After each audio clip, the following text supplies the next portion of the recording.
Learning objectives.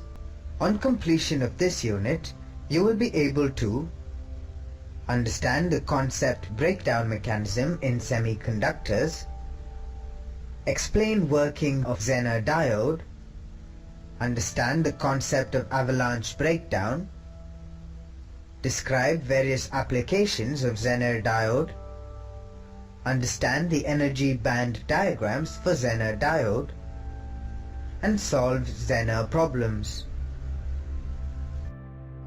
A Zener diode is a type of diode that permits current not only in the forward direction like a normal diode, but also in the reverse direction if the voltage is larger than the breakdown voltage, known as Zener knee voltage or Zener voltage. The device was named after Clarence Zener, who discovered this electrical property. The arrowhead on a Zener diode symbol points in the direction of forward current when the diode is forward biased. The Zener diode is normally operated in reverse breakdown, and the current direction is then from anode to cathode. Figure shows Zener diode characteristics in which the forward characteristic is same as that of ordinary forward biased junction diode.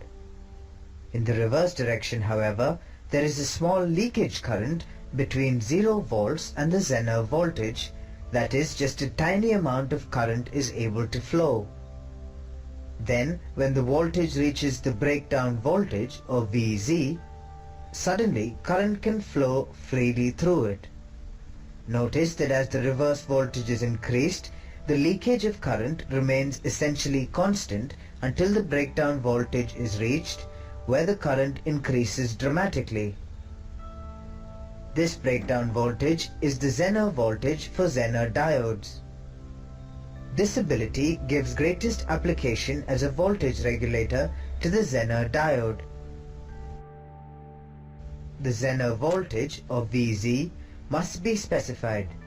The most common range of Zener voltage is 3.3 volts to 75 volts. However, voltages out of this range are available. A tolerance of the specified voltage must be stated.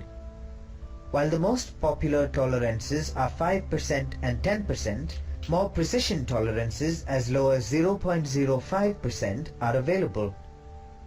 A test current, IZ, must be specified with the voltage and tolerance. The power handling capability must be specified for the Zener diode. Popular power ranges are 1/4, half, 1, 5, 10 and 50 watts. The most basic Zener diode circuit consists of a single Zener diode and a resistor. The Zener diode provides the reference voltage, but a series resistor must be in place to limit the current into the diode, otherwise a large amount of current would flow through it and it could be destroyed. The value of the resistor should be calculated to give the required value of current for the supply voltage used.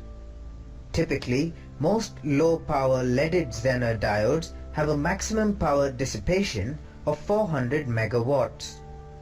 Ideally, the circuit should be designed to dissipate less than about half this value, but to operate correctly, the current into the Zener diode should not fall below about 5 mega ampere, or they do not regulate correctly. When a Zener diode is forward biased, it operates as a normal diode, as can be seen from its characteristics. During forward bias condition, the Zener diode acts as an open and does not conduct until the forward voltage of 0.7 volts is reached. Reverse biased condition exists when cathode K is more positive with respect to anode A.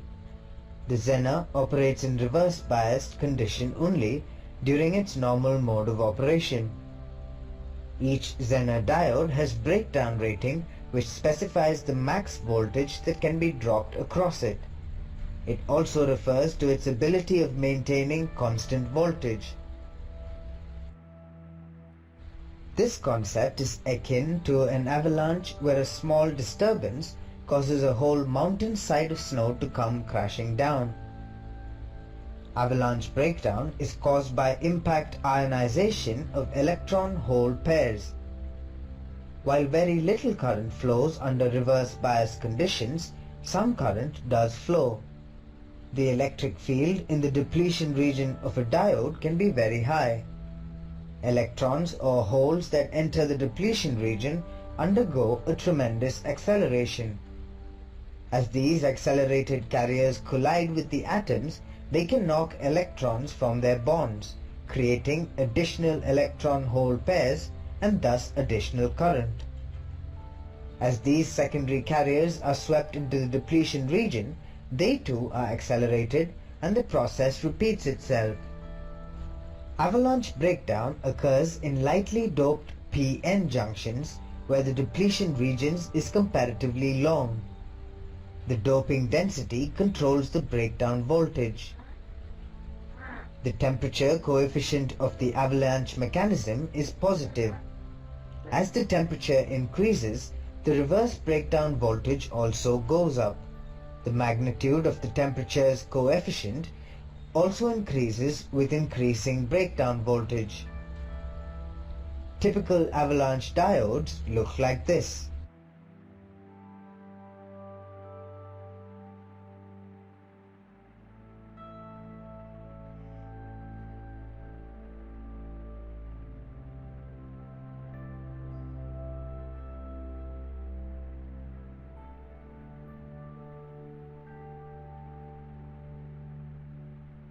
Let's compare the Zener and avalanche breakdown.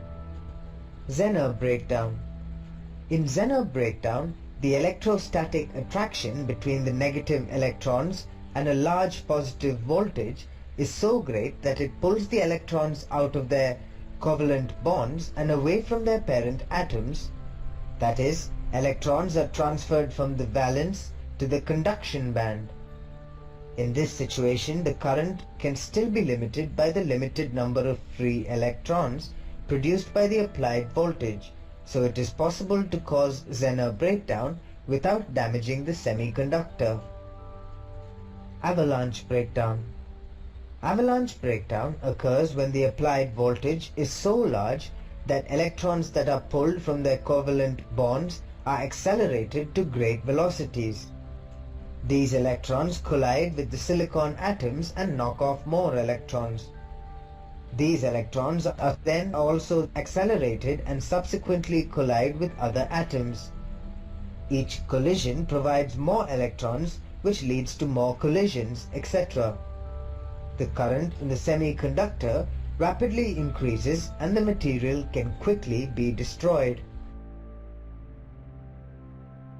The energy bands of the P and N materials are naturally at different levels, but reverse bias causes the valence band of the P material to overlap the energy level of the conducting band in the N material. The valence band is a band in which the energy level is the same as the valence electrons of the atoms. Since the electrons in these levels are attached to the atoms, the electrons are not free to move around as are in the conduction band electrons. With the proper amount of energy added, however, the electrons in the valence band may be elevated to the conduction band energy level. To do this, the electrons must cross a gap that exists between the valence band energy level and the conduction band energy level. This gap is known as the forbidden energy band or forbidden gap. The energy difference across this gap determines whether a solid material will act as a conductor, a semiconductor, or an insulator. A conductor is a material in which the forbidden gap is so narrow that it can be considered non-existent. A Zener diode is a type of diode that permits current not only in the forward direction like a normal diode, but also in the reverse direction if the voltage is larger than the breakdown voltage. The forward characteristics is the same as that of an ordinary forward biased junction diode. Reverse voltage is increased, the leakage current remains essentially constant until breakdown voltage is reached, where the current increases dramatically. This breakdown voltage is the Zener voltage for Zener diodes. The most basic Zener diode circuit consists of a single Zener diode and a resistor. The Zener diode provides the reference voltage, but a series resistor must be in place to limit the current into the diode, otherwise a large amount of current would flow through it and it could be destroyed. Avalanche breakdown occurs in lightly doped p-n junctions where the depletion region is comparatively long. The doping density controls the breakdown voltage. The energy bands of the p and n materials are naturally at different levels, but reverse bias causes the valence band of the p material to overlap the energy level of the conduction band in the n material. The most common applications of Zener diode: Zener regulator, Zener limiters, Zener comparator, and Zener in power supplies.